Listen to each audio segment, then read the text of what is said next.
ইরানের পটকা ফাঁদে পড়েছে ইসরায়েল।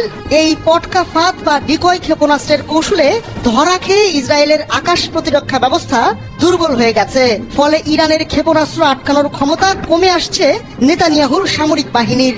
ক্ষেপণাস্ত্র আটকানোর ক্ষমতা কমে যাওয়ার এই তথ্য প্রকাশ হয়েছে খোদ মার্কিন সংবাদ মাধ্যম ওয়াল স্ট্রিট জার্নালে।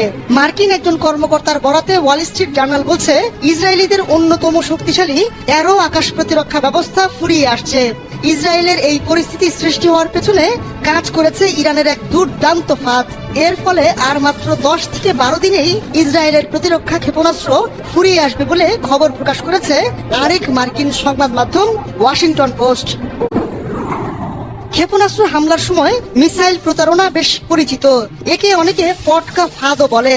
এই পটকা ফাঁদে যে ক্ষেপণাস্ত্র ব্যবহার করা হয় তাকে বলা হয় ডিকয় ক্ষেপণাস্ত্র।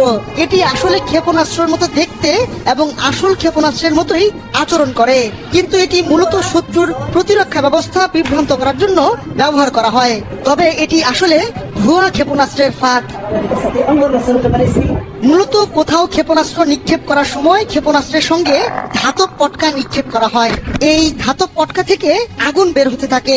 ফলে ইসরায়েলের আয়রন ডোমের মতো অন্যান্য আকাশ প্রতিরক্ষা ব্যবস্থাগুলো যখন এই ধাতব পটকা শনাক্ত করে তখন সেটা আসল ক্ষেপণাস্ত্র মনে করে।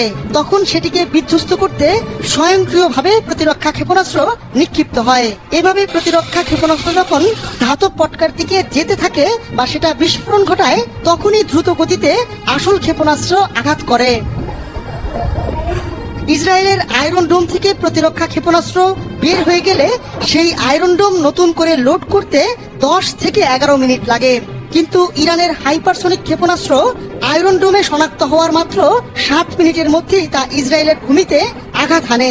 এজন্য ইরান হাইপারসনিক নিক্ষেপের আগে ইসরায়েলের আয়রন ডোমকে পটকা ফাঁদে ফেলে খালি করে নেয়, পরে সফলভাবে হাইপারসনিক আঘাত করে। আহমদুল্লাহ শিকদার, তালবেলা। এএসপি নিউজের সাথে থাকার জন্য ধন্যবাদ। সাবস্ক্রাইব করে সাথে থাকুন।